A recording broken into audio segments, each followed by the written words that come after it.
RRB nursing सुप्रिटेंडची vacancy आलेली आहे 2025ची 272 vacancy आहे. त्याचं syllabus, age, criteria, last date काय आहे बघू घेऊ.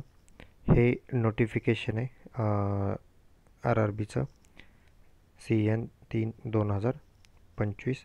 याच्यामध्ये बघा खाली त्यांनी इंडेक्स दिलेला आहे सुरुवातीला. याच्यामध्ये कोणत्या पेजवर काय त्यांनी डिटेल दिलेलं आहे इंडेक्समध्ये. तर जे इम्पॉर्टंट पॉईंट आहे मी तेवढं एक्सप्लेन करतो, कारण खूप मोठं PDF आहे, 49 पेजचं आहे. तर जे इम्पॉर्टंट पॉईंट आहेत तेवढेच फक्त एक्सप्लेन करतो. सगळ्यात पहिलं बघू इम्पॉर्टंट डेट्स काय.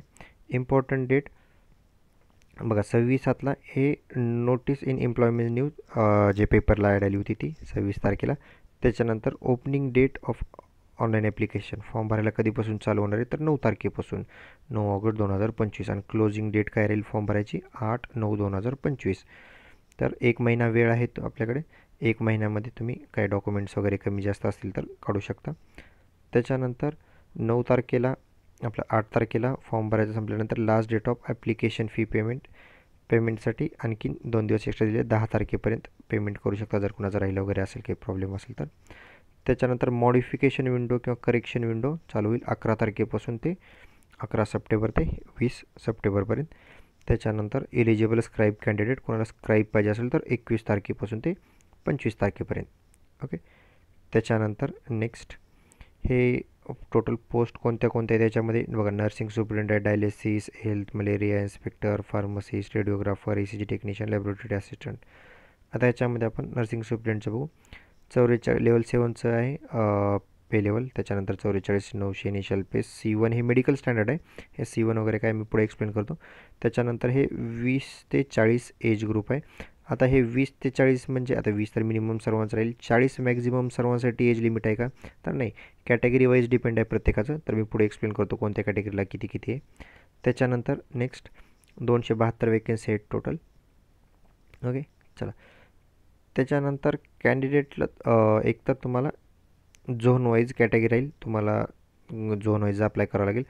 याच्यामध्ये तुम्ही मल्टिपल पोस्टला अप्लाय करू शकता, एकापेक्षा जास्तला, पण तुम्ही एकाच पोस्टला वेगळ्या झोनमध्ये अप्लाय नाही करू शकत. म्हणजे जसं एक्झाम्पल आता नर्सिंग सुपरिटेंडेंटचं बघतो आपण. तुम्ही नर्सिंग सुपरिटेंडेंटला किंवा दुसऱ्या आणखीन कोणत्या पोस्टला एलिजिबल होत असेल तर तुम्ही फॉर्म भरू शकता मल्टिपल. पण नर्सिंग सुपरिटेंडेंटलाच तुम्ही वेगवेगळ्या झोनमध्ये 2-3 झोनमध्ये फॉर्म नाही भरू शकत. तसं केलं तर फॉर्म तुमचा रिजेक्ट होईल. ओके. चला. त्याच्यानंतर next email ID online. Okay. हे तर कॉमन पॉईंट आहेत. बघा नॉर्मलायझेशन ऑफ मार्क्स CBT, एकापेक्षा जास्त पोस्टमध्ये मल्टिपल शिफ्टमध्ये एक्झाम झाली, नॉर्मलायझेशन होणार. त्याच्यानंतर निगेटिव्ह मार्किंग किती आहे याच्यामध्ये 1/3 ही निगेटिव्ह मार्किंग राहील. ओके. 0.33. त्याच्यानंतर नेक्स्ट जे ऑलरेडी गव्हर्नमेंटमधून डिसमिस वगैरे केलेलं आहे कुणाला, जर कुणावर काही ॲक्शन झाली असेल गव्हर्नमेंटमध्ये, याच्या आधी नोकरीतून काढून टाकलं वगैरे असेल तर तुम्हाला तो फॉर्म नाही भरता येणार. ओके. त्याच्यानंतर पोस्टिंग, तुम्हाला जिथं फॉर्म भरलं तिथंच पोस्टिंग मिळेल तुम्हाला. तुम्ही ट्रान्सफरसाठी कमीत कमी 5 ते 10 वर्ष नाही करू शकत, तिथं 5 ते 10 वर्ष तुमची सर्व्हिस झाली पाहिजे, त्याच्यानंतर तुम्ही ट्रान्सफरसाठी डिमांड करू शकता. ओके.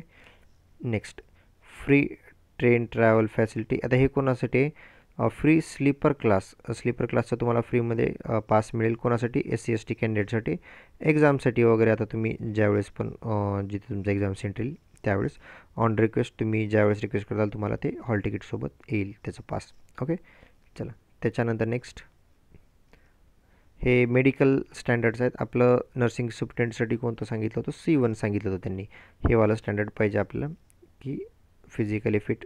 त्याच्यानंतर डिस्टंट विजन 6/12 किंवा 6/18 चालेल, विदाउट स्पेक्स. ठीक आहे. ग्लासेस असतील नसतील चालेल. त्याच्यानंतर 0.6 हे नियर विजन, 0.6 विदाउट ग्लासेस. म्हणजे तुम्हाला असं नाही की विदाउट चष्म्याचं दिलं, विथ स्पेक्स पण तुम्ही चष्मा घालून पण तुमचं एवढं विजन असेल तर काही प्रॉब्लेम नाही. ओके. चलो. Next national citizen, Indian citizen पाहिजे. ठीक आहे. चला. हे कॉमन पॉईंट आहेत. डेट ऑफ बर्थ बघा. आता ह्यांनी एज क्रायटेरिया ना direct date of birth wise दिले. आता ह्याच्यामध्ये एज ग्रुप दिला आहे आपल्या नर्सिंग सुपरिटेंडेंटसाठी कोणता, हा 20 ते 40 वाला एज ग्रुप होता. ठीक आहे. त्याच्यामुळं हा लास्टवालाच कॉलम बघा. आता याच्यामध्ये सरळ त्यांनी डेटच दिले आता की मिनिमम एज किती पाहिजे, तुम्ही डेट ऑफ बर्थ बघायची आपली. चला. ह्याच्यामध्ये काय दिले, मिनिमम एज 1/1/2006. आता हे मिनिमम तर सर्वांचं राहील, त्याच्यामुळे हे सोडून द्या. आता मॅक्झिमम कितीपर्यंत फॉर्म भरू शकतो बघा. अनरिझर्वड किंवा EWS candidate date of birth दिले 2/1/1996. जर तुमची डेट ऑफ बर्थ बघा ह्याच्यापुढे असेल भरू शकता. याच्यापेक्षा मागे असेल नाही भरता येत. ओके, चला OBC candidate date of birth बघा किती 2/1/1983. आता OBCला ऑब्वियसली आपल्याला माहिती आहे 3 वर्षाचं रिलॅक्सेशन मिळतं, तर 3 वर्ष सूट. आणि SC/STला 5 वर्षाचं, तर त्यांचं किती 1981पर्यंत.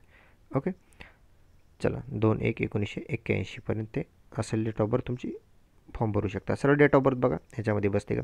आता हे 20 ते 40 काय होतं, 40 एजपर्यंत कुणाला मिळणार बघा. आता हे एक्स्ट्रा कोणाला मिळतं ज्यांच्याकडं एकापेक्षा जास्त आहे. बघा समजा कोणी एक सर्व्हिसमॅन पण आहे, अनरिझर्वड आहे, 3 वर्षाचा मिळेल. पण एक सर्व्हिसमॅन आहे आणि OBC पण आहे, तर त्याला 6 वर्ष रिलॅक्सेशन मिळेल. किंवा समजा एक सर्व्हिसमॅन आहे, SC/ST आहे, तर 8 वर्षाचं मिळेल. सेम तसंच PWD कॅन्डिडेट आहे, ओपन आहे, 10 वर्ष. पण PWD कॅन्डिडेट आहे आणि OBC पण आहे, तर 13 वर्ष. आणि PWD आणि SC/ST आहे तर 15 वर्ष. हे असं आहे. तर हे बघू शकता. एक्स्ट्रा कुणाचं आणखीन असेल तर, नसेल तर नॉर्मली सर्वांसाठी, जर बाकीच्यांसाठी हे वालेच. ठीक आहे, या 3च डेट बघा तुमचं ज्या कॅटेगरीमध्ये तुम्ही येत असताल त्याच्यानुसार. चलो नेक्स्ट.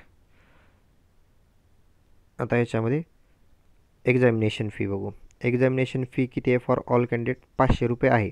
पण 500 रुपयापैकी पण बघा हे 400 रुपये हे रिफंड होणार. जसं नॉर्सेटला वगैरे होतं, नॉर्सेटला पण एक्झाम दिल्यानंतर तुम्ही पैसे रिफंड देतात तसं ह्याच्यामध्ये 500पैकी 400 रिफंड येतील. म्हणजे 100 रुपये फीस पडेल तुमची. 500 रुपये विचार. पण हे कधी होतं की ज्यावेळेस तुम्ही CBT एक्झाम देता, तुम्ही एक्झाम अटेम्प्ट करता त्यावेळेस. ठीक आहे, नुसता फॉर्म भरला तुम्ही आणि पुन्हा एक्झामलाच गेले नाही तर रिफंड नाही येत. एक्झाम दिल्यानंतरच येतात. ठीक आहे, तुम्ही पास व्हा फेल व्हा त्याचा प्रॉब्लेम नाही, पण एक्झाम दिली पाहिजे. चला बाकी कॅन्डिडेट कोणते की जर बघा SC/ST, ex serviceman, PWD, female, transgender, minority असे कॅन्डिडेट असतील तर त्यांना किती आहे फीस 250 रुपये. आणि ती 250ला 250 रुपये पुन्हा रिफंड होईल कधी एक्झाम दिल्यानंतर. म्हणजे त्यांना इन शॉर्ट फ्रीमध्ये पडेल. ओके, चला. पण सुरुवातीला त्यांना तेवढं पे करावं लागेल. एक्झाम दिल्यास ते रिटर्न येतील. नेक्स्ट. ओके, रिफंड फीज वगैरे होणार नाही. त्याच्यानंतर व्हर्टिकल रिझर्वेशन हे कॉमन पॉईंट आहे ते. चला याच्यामध्ये OBC कॅन्डिडेटसाठी बघा.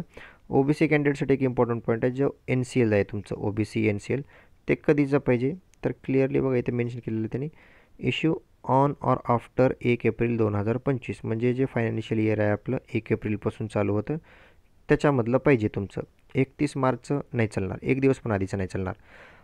पण आता चालू वर्षातलं पाहिजे म्हणजे कधी पण काढलेलं चालेल का नाही बघा. याच्यामध्ये not later than closing date. पण कधीपर्यंत जी फॉर्मची लास्ट डेट आहे ना त्याच्या आधी काढलेलं पाहिजे. तुम्ही 1 एप्रिलनंतर कधीही काढलेला असू जा, किंवा नसेल काढलेलं तर आत्ता पण काढा, काही फरक पडत नाही. पण कधीचं पाहिजे not later than closing date. म्हणजे जी फॉर्म भरायची लास्ट तारीख आहे ह्या तारखेच्या आधी काढलेलं पाहिजे तुमचं. ओके, चलो सर्वांसाठी सेम. याच्यानंतर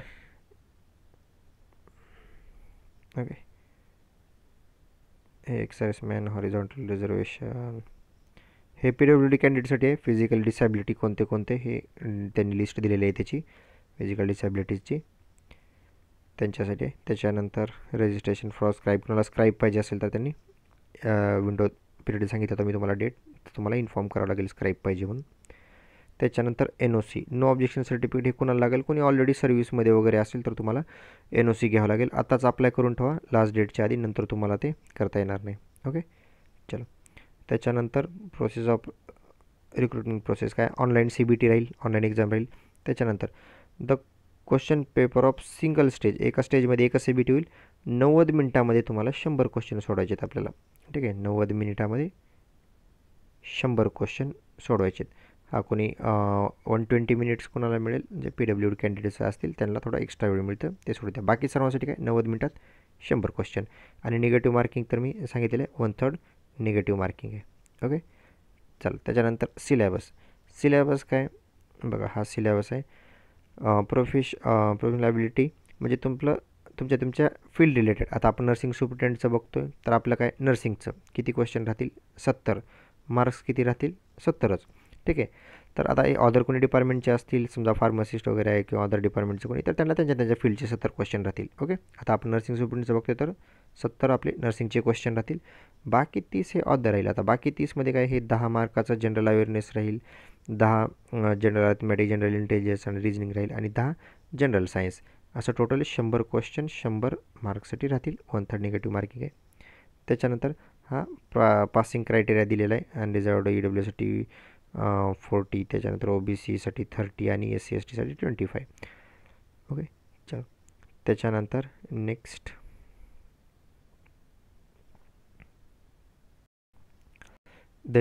मॉडिफिकेशन.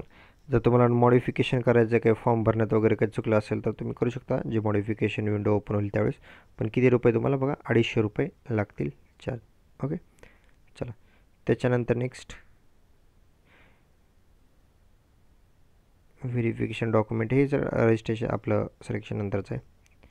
त्याच्यानंतर नेक्स्ट हे ॲब्रिव्हिएशन दिलेले आहेत. आता हे रिजनचे वगैरे ॲब्रिव्हिएशन आहेत. आता हे रेल्वे झोन कोणते, समजा तुम्हाला CR म्हणजे काय, सेंट्रल रेल्वेमध्ये, ECR ईस्टर्न सेंट्रल रेल्वे. तर हे सर्व रेल्वेचे झोनचे शॉर्ट फॉर्म आहेत इथं दिलेले आहेत. कारण पुढे आता तुम्हाला वॅकेन्सी झोन वाईज आहे. मी सर्टिफिकेट सांगितलं तुम्हाला झोन वाईज. बघा हे बघा, आता याच्यामध्ये झोन वाईज वॅकेन्सी असेल, तुम्हाला कुठल्या झोनमध्ये अप्लाय करायचे तर तुम्हाला ते शॉर्ट फॉर्म दिलेले आहेत. पुढे मी दाखवतो ते पण झोन वाईज वॅकेन्सी. सगळ्यात पहिलं क्रायटेरिया बघा काय. आता याच्यामध्ये नर्सिंग सुपरिटेंडेंट लेवल 7 पे हे आपण बघितलं होतं आता सर्व. आता याच्यामध्ये मिनिमम एज्युकेशन क्वालिफिकेशन क्रायटेरिया काय बघा. Certificate as register as nursing and midwifery having असं 3 year course in general nursing and midwifery. तुमचं GNM डिप्लोमा झालेला असेल चालेल, ठीक आहे. From school of nursing recognised university registration पाहिजे. ऑर BSc नर्सिंग म्हणजे तुमचं कोणतंही चालेल, GNM पण चालेल आणि BSc पण चालेल. तुम्ही कोणी फॉर्म भरू शकता. कुठला एक्सपिरियन्स मॅन्डेटरी नाही, काही नाही. कोणी जस्ट फ्रेश पासआउट जरी असतील तरी तुम्ही बिंदास फॉर्म भरू शकता, काही अडचण नाही. ओके, चला त्याच्यानंतर डायलिसिस टेक्निशियन वगैरे हे बाकी पोस्ट आहे. ओके, चला आता वॅकेन्सी बघा. मी तुम्हाला म्हणलं टोटल 200 किती वॅकेन्सी होत्या आपल्या, 200 समथिंग काहीतरी वॅकेन्सी होत्या, 70 समथिंग काहीतरी, 72 काहीतरी. बघा आता हे झोन वाईज डिपेंड आहे. आता एक्झाम्पल बघा याच्यामध्ये अहमदाबाद. आता याच्यामध्ये नर्सिंग सुपरिटेंडेंटची वॅकेन्सी किती आहे बघा. टोटल वेस्टर्न WR म्हणजे काय रिजन आहे, वेस्टर्न रिजन. आता ह्याच्यामध्ये वेस्टर्न रिजनला किती आहेत, हे फार्मसिस्ट आहे खालचं सोडून द्या, आपण नर्सिंग सुपरिटेंडेंटचं बघू फक्त. नर्सिंग सुपरिटेंडेंटचं बघा वेस्टर्न रिजनला अनरिझर्वड 2 जागा आहेत, SCला 1 जागा आहे, STला नाही, OBCला 1 जागा आहे, EWSला नाही. अशा टोटल किती जागा आहेत, 4 जागा आहेत अहमदाबाद, ठीक आहे. आणि हे वेस्टर्न रिजनमध्ये येतं. चलो नेक्स्ट असंच आता सेम, ठीक आहे.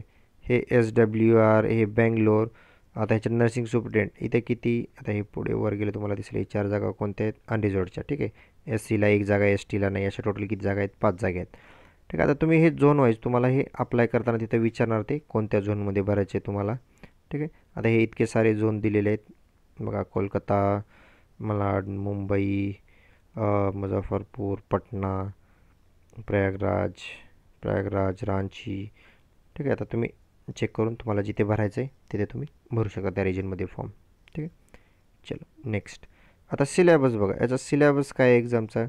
आता हे नर्सिंग सुपरिटेंडेंट. आता याच्यामध्ये काय बघण्यासारखं नाही आहे ॲक्च्युली सिलेबसमध्ये, कारण सगळा सिलेबस दिला असते आणि सिलेबस नाव असं काही स्पेसिफिक नसतं. नर्सिंगचं सगळं चाललं बघा.